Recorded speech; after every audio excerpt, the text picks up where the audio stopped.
कहानी के शुरुआत में हमें एक लड़की को दिखाया जाता है जो कि बाथरूम में नहा रही थी। लेकिन जब वो नहाकर बाथरूम से बाहर आती है तो बाहर कुछ लोग जो कि अपने चेहरे पे अजीब से मास्क लगाए हुए थे वो उसकी इंतजार कर रहे थे। वो लड़की उन्हें देखती है और जोर से चिल्लाती है और इसी के साथ ये सीन यहीं पर कट हो जाती है। अब आखिर ये लोग है कौन और उन्होंने उस लड़की के साथ क्या किया, चलिए जानते हैं। तो कहानी की शुरुआत में हमें फरहाना नाम की एक औरत को दिखाया जाता है जो कि एक मुस्लिम फैमिली से है। साथ ही फरहाना की शादी भी हो चुकी है। फरहाना का हस्बैंड और उसके 3 बच्चे उसी के घर में रहते हैं। इन तीनों में से 2 बच्चे स्कूल जाने वाले हैं और एक गोद में है। फरहाना के फादर की जूते की दुकान है जिसमें फरहाना का पति भी काम करता है। अभी के टाइम पर यह दुकान इतनी नहीं चलती, लेकिन एक समय ये दुकान इतनी चलती थी कि इसी की कमाई के जरिए फरहाना के पिता ने अपनी तीनों बेटियों की शादी की थी। साथ ही फरहाना का पति बहुत ही सीधा साधा आदमी है, लेकिन उसकी आमदनी इतनी भी नहीं है कि वो अपने बच्चों को स्कूल में पढ़ा पाए। अब घर के ऐसे हालात को देखकर फरहाना अपने फादर से पूछती है कि अगर आप कहें तो मैं कोई जॉब कर लूं। लेकिन फरहाना के अब्बू पुराने ख्यालात के आदमी थे। उनको घर की औरतों को बाहर काम करना बिल्कुल भी पसंद नहीं था। यहाँ तक कि फरहाना के पास अपना मोबाइल फोन भी नहीं है। जो भी फोन आता है वो घर के लैंडलाइन पर ही आता है, जिसे रिसीव करने तक की इजाजत फरहाना को नहीं होती। अब कोई रास्ता न देखते हुए फरहाना अपने पड़ोसी से कुछ पैसे उधार मांगती है ताकि घर का खर्चा चल पाए। फिर वो करीम के साथ अपने एक दोस्त की शादी में जाती है जो कि क्रिश्चियन है। यहाँ फरहाना सभी को देखकर ये सोच रही होती है कि आखिर इन लोगों की लाइफ कितनी अच्छी है, मेरी लाइफ कब ऐसी होगी। तभी फरहाना को उसकी एक और बचपन की दोस्त मिलती है जिसका नाम नृत्या होता है, जो कि बातों ही बातों में फरहाना की तकलीफ समझकर उसको अपनी कंपनी के बारे में बताती है और कहती है कि कल तुम वहाँ आ जाना क्योंकि मेरी कंपनी में इंटरव्यू चल रहे हैं। फरहाना इस जॉब इंटरव्यू के बारे में करीम को बताती है, जो कि दूसरे दिन फरहाना को लेकर वहाँ पर पहुँचता है। और इस इंटरव्यू को देने के बाद फरहाना जब बाहर निकलती है तो करीम को बताती है कि मेरा इंटरव्यू क्लियर हो गया है। इस बात से करीम बहुत ज्यादा खुश तो नहीं होता, पर वो फरहाना को कुछ कह भी नहीं पाता। दरअसल करीम को ये पता है कि उसके पैसे ना कमाने की वजह से फरहाना को ये जॉब करनी पड़ रही है, लेकिन इसके अलावा वो कुछ कर भी नहीं सकता। इधर फरहाना अपने लिए एक पर्स खरीदती है, साथ ही वो इस जॉब के लिए काफी एक्साइटेड भी है। अब अगले सीन में जब फरहाना जॉब पर जाने के लिए तैयार होती है तो ये चीज उसके अब्बू को बिल्कुल पसंद नहीं आती। यहाँ करीम फरहाना के लिए एक चप्पल लेकर आता है जिसको वो अपने हाथों से उसे पहना भी देता है। फिर फरहाना ऑफिस चली जाती है जहां फरहाना को पता चलता है कि अभी उसको ट्रेनिंग दी जाएगी ताकि वो यहाँ पर काम करने के तरीके को समझ जाए। दरअसल यहाँ पर एक क्रेडिट कार्ड सेलिंग सेंटर है जिसके बारे में फरहाना को सब कुछ बताया और सिखाया जाता है। फिर ट्रेनिंग होने के बाद फरहाना पहली बार डरते हुए किसी कस्टमर से बात करती है। यहाँ वो बड़ी आसानी से उसको सब कुछ समझाकर अपना पहला क्रेडिट कार्ड सेल कर ही लेती है। बीते हुए दिनों के साथ फरहाना इस काम में काफी ज्यादा माहिर हो चुकी है। इस जॉब को करने की वजह से उसके अंदर एक अलग ही कॉन्फिडेंस आ गया होता है। यहाँ की सैलरी और इंसेंटिव से फरहाना का घर तो बहुत अच्छे से चलता है, लेकिन उसके ऑफिस बिल्डिंग में ऊपर के फ्लोर पर एक दूसरा डिपार्टमेंट भी मौजूद है जहाँ पर काम करने वाली लड़कियों को इस जगह से काफी ज्यादा इंसेंटिव मिलता है। साथ ही वो लड़कियां कार में ऑफिस आती है और उनके पास आईफोन भी है। अब ये देखकर फरहाना का मन भी करता है कि वो उस जगह पर काम करे। इसलिए जब उसकी दोस्त नृत्या भी उसी डिपार्टमेंट में चली जाती है तो फरहाना उसे कहती है कि यार मुझे भी काम दिलवाओ ना यहाँ पर। तो नृत्या उसे कहती है कि तुम जहाँ पर हो वो बिल्कुल सही जगह है, हमारी वाली जॉब को तुम नहीं कर पाओगे, इसलिए जहाँ हो वहाँ अच्छे से मन लगाकर काम करो। अब एक दिन अचानक फरहाना के बच्चे की तबीयत बहुत खराब हो जाती है। दरअसल उसे सांस लेने में बहुत दिक्कत होती है। उसको लेकर ये लोग तुरंत हॉस्पिटल पहुँचते हैं जहाँ डॉक्टर बताते हैं कि इस बच्चे के लंग्स में कुछ खराबी आ गई है, इसलिए उसका अर्जेंट ऑपरेशन करना होगा। अब क्योंकि ऑपरेशन करना तो बहुत ही जरूरी है तो ना चाहते हुए भी लोन लेकर उस बच्चे के ऑपरेशन का इंतजाम किया जाता है, जिससे बच्चे का ऑपरेशन तो हो जाएगा लेकिन ये लोन वापस भी करना होगा। इसलिए फरहाना नृत्या से अपनी इस प्रॉब्लम के बारे में बताकर विनती करती है कि प्लीज मुझे अपने ऑफिस में जॉब दिलवा दो। ना चाहते हुए भी नृत्या उसे अपने बॉस के पास लेके जाती है, जो नृत्या से कहते हैं कि तुम फरहाना को इस काम के बारे में सब कुछ समझा दो। बाकी एक हफ्ते के लिए हम फरहाना का परफॉर्मेंस देखेंगे, जो अगर ठीक रहा तो फरहाना को कंटिन्यू कर दिया जाएगा। अब नृत्या फरहाना से बताती है कि ये काम तुम्हारे पिछले काम से काफी अलग है। असल में ये एक ऑनलाइन कॉलिंग चैट सर्विस है जिसे लोग सिर्फ इसलिए करते हैं ताकि वो लड़कियों से अपनी मन मर्जी की बात कर सके। यहाँ एक तरह से हमें लोगों से अश्लील बातें करनी पड़ती है। जितना देर तुम किसी कस्टमर से बात करोगी उतना ज्यादा तुम्हारा पैसा बनेगा। साथ ही यहाँ के कुछ नियम भी है, जैसे कि तुम किसी कस्टमर को अपने बारे में कुछ भी नहीं बता सकती,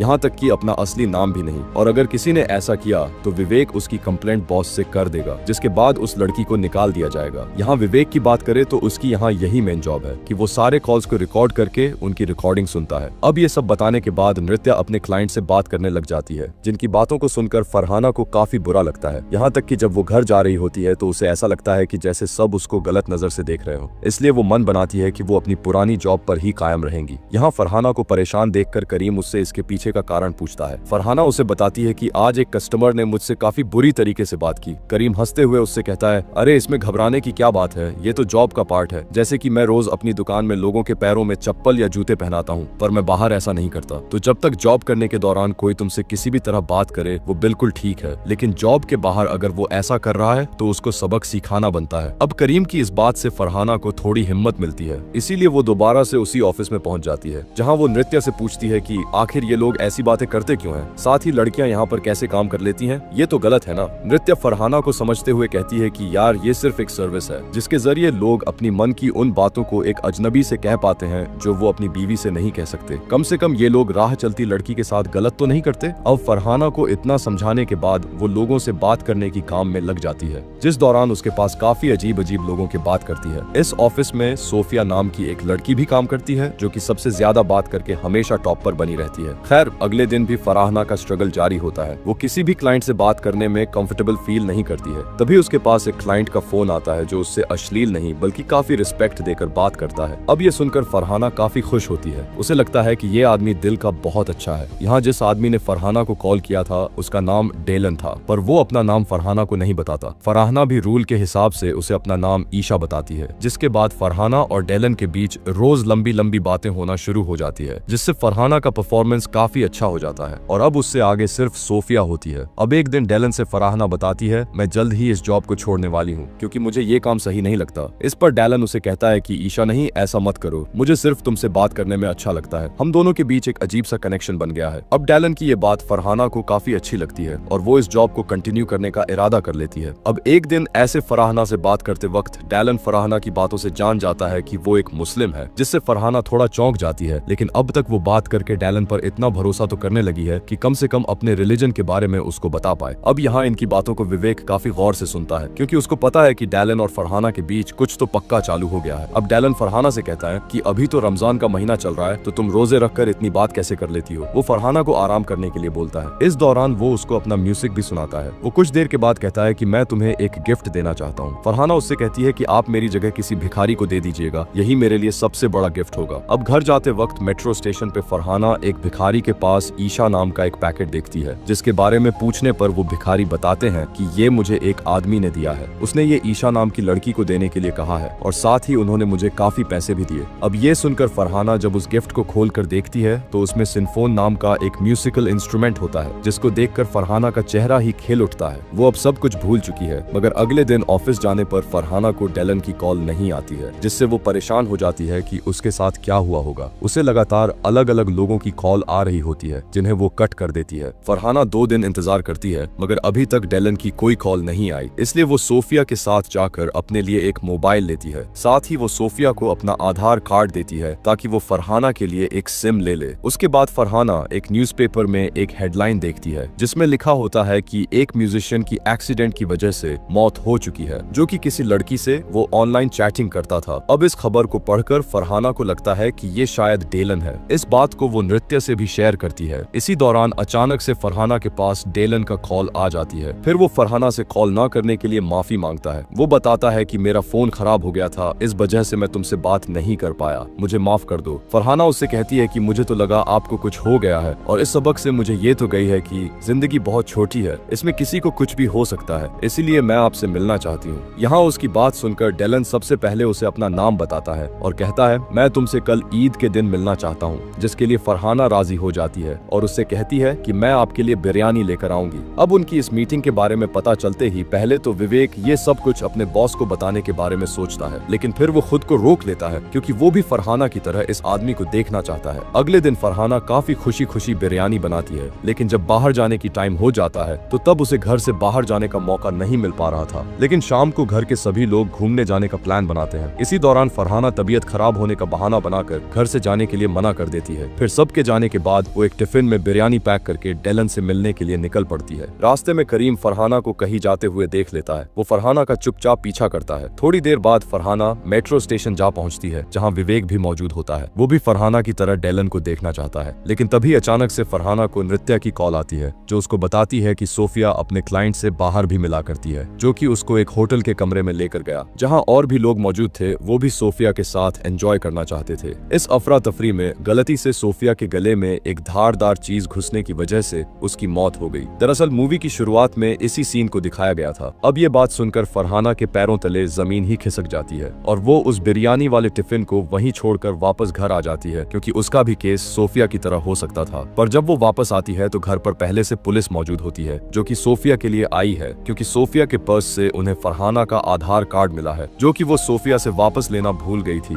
फिलहाल पुलिस वाले फरहाना से पूछताछ करके चले जाते हैं और फरहाना के फोन के बारे में पता चलने के बाद और ये सब कुछ होने की वजह से फरहाना के अब्बू उस पर काफी गुस्सा करते हैं, मगर करीम उससे एक शब्द भी नहीं कहता। बल्कि अगले दिन जब फरहाना नृत्या को कॉल करके जॉब पर आने से मना कर देती है, तो करीम उससे कहता है कि तुम अगर ऐसे अचानक जॉब पर जाना छोड़ दोगी तो लोगों को लगेगा कि जरूर तुमने कुछ किया है, इसीलिए तुम्हें वहाँ जरूर जाना चाहिए। यहाँ करीम की बात मानकर फरहाना दोबारा से ऑफिस जाती है, जहाँ सोफिया की मौत की वजह से सभी लड़कियों को यहाँ के नियम अच्छी तरह बताए जाते हैं। साथ ही उन सभी को सिक्योरिटी पर्पस के लिए पेपर स्प्रे भी दिया जाता है। इसके बाद सभी अपने काम पर लग जाते हैं। इसी दौरान डेलन की कॉल फरहाना को आती है, जिससे फरहाना बड़े ही प्रोफेशनल अंदाज में बात करने की कोशिश करती है। डेलन फरहाना से पूछता है कि कल आप मुझसे मिलने क्यों नहीं आए। फरहाना उससे रूड होकर कहती है कि हम कभी नहीं मिलेंगे और अब से मैं तुमसे इस तरह बात नहीं करूंगी। यहाँ मैं अपना काम करने के लिए आती हूँ, न कि कोई रिश्ता बनाने। फरहाना की ये सभी बातें सुनकर डेलन फोन कट कर देता है, जिसके कुछ दिनों के बाद तक उसका कोई फोन नहीं आता। फिर एक दिन डेलन के बारे में बात करते वक्त नृत्या फरहाना से कहती है कि तुम्हें उससे पहले सारी बात समझनी चाहिए थी, उससे ऐसे रूडली बिहेव नहीं करना चाहिए था। अगर अब उसका फोन आता है तो तुम पहले उसको सब कुछ अच्छे से बताना। फिर ये बात सुनकर फरहाना डेलन को सब कुछ सच बताने का मान जाती है। तभी अचानक से डेलन का फोन आता है। फरहाना कुछ कह पाती इससे पहले वो फरहाना से कहता है कि तुम्हें लगता है कि तुम मुझसे बात नहीं करोगी तो मैं तुम्हारे बारे में पता नहीं लगा पाऊंगा। बीते दिन जब मैंने तुम्हें फोन नहीं किया तो उस वक्त मैं तुम्हें फॉलो कर रहा था, तुमने मुझे मना किया है और अब तुम देखो मैं तुम्हारे साथ क्या करता हूँ। यहाँ डेलन फरहाना का असली नाम लेकर उसे पुकारता है। साथ ही वो उसके ऑफिस से लेकर घर तक का एड्रेस भी जान चुका है। वो कहता है कि मैं तब तक तुम्हें फॉलो करता रहूंगा जब तक तुम सबक सीख कर मुझसे खुद मिलने नहीं आ जाती। डेलन की ये सभी बातें सुनकर फरहाना काफी ज्यादा घबरा जाती है। वो डरते डरते अपने घर जाती है, क्योंकि उसे लग रहा होता है कि डेलन कहीं उसका पीछा ना कर रहा हो। इधर घर में पहुंचते ही वहाँ पर ईशा नाम का एक पार्सल आया होता है। इसको देखकर करीम उससे ये कहकर वापस दे देता है कि इस एड्रेस पर कोई ईशा नाम की लड़की नहीं रहती। अगले दिन ऑफिस में फरहाना को डेलन जब फिर कॉल करता है तो वो डेलन से कहती है कि तुमने अगर मुझे परेशान करना बंद नहीं किया तो मैं पुलिस में तुम्हारी कंप्लेन कर दूंगी। डेलन कहता है कि तुम शौक से कंप्लेन करो और एक चीज याद रखना, मेरे पास तुम्हारे सारे कॉल रिकॉर्डिंग मौजूद है, जो कि मैं तुम्हारे पति और परिवार वालों को दिखा दूंगी। अब ये सुनकर फरहाना को बिल्कुल भी समझ में नहीं आता है कि वो करे क्या। साथ ही वो जब घर जा रही होती है तो वो देखती है कि कोई काली शर्ट पहना हुआ आदमी उसका पीछा कर रहा है, जिसे वो चकमा देने की कोशिश करती है और यहाँ फरहाना को पता चलता है कि वो कोई और नहीं बल्कि उसका पति करीम है। घर पहुंचकर वो इस बारे में करीम से सवाल करती है कि अगर तुम्हें मुझ पर शक था तो मुझे नौकरी पे क्यों भेजा। जवाब में करीम उसे वही बिरयानी वाला टिफिन दिखाते हुए कहता है कि उस दिन भी मैंने तुम्हारा पीछा किया, जहाँ मुझे समझ में आ गया कि तुम्हें किसी से कोई खतरा है, इसीलिए मैं तुम्हारा पीछा इस तरह करता हूँ, इसलिए कि कोई तुम्हें नुकसान ना पहुंचा पाए। बाकी तुम मुझे कुछ बताओ या नहीं, मैं तुम्हें कुछ नहीं पूछूंगा, मगर कल से तुम्हें छोड़ने और लेने मैं ही आऊंगा। इस बात को मानकर फरहाना रोज करीम के साथ ऑफिस आने और जाने लग जाती है। इधर विवेक को पता चलता है कि डेलन फरहाना को कैसे टॉर्चर कर रहा है, इसलिए वो कुछ ऐसा सिस्टम कर देता है कि डेलन की कॉल फरहाना को छोड़कर बाकी सभी लड़कियों के पास आए। इस बात से डेलन तो पूरी तरह बौखला जाता है, इसलिए वो अगले दिन आकर देखता है कि फरहाना ऑफिस अपने पति के साथ आ रही है, इसलिए वो गुस्से में करीम का एक्सीडेंट करवा देता है। फिर वो करीम के फोन को चुराकर फरहाना को कॉल करके बताता है कि तुम्हारे पति को मैंने सजा दे दी है जो तुम्हें मिलनी चाहिए थी, बाकी तुम चिंता ना करो क्योंकि वो बच गया है और हॉस्पिटल में है। अब ये सुनते ही वो तुरंत करीम को देखने के लिए हॉस्पिटल जाती है, जहाँ हम देखते हैं कि करीम के पैर में चोट आई है, बाकी कोई सीरियस बात नहीं है। अब अगले दिन फरहाना डेलन का सामना करने के लिए मन बना ही लेती है। वो उस सेनोफोन के जरिए उस दुकान तक पहुंचती है जहां से वो खरीदा गया था। यहाँ से फरहाना को डेलन के क्रेडिट कार्ड का पता चल जाता है,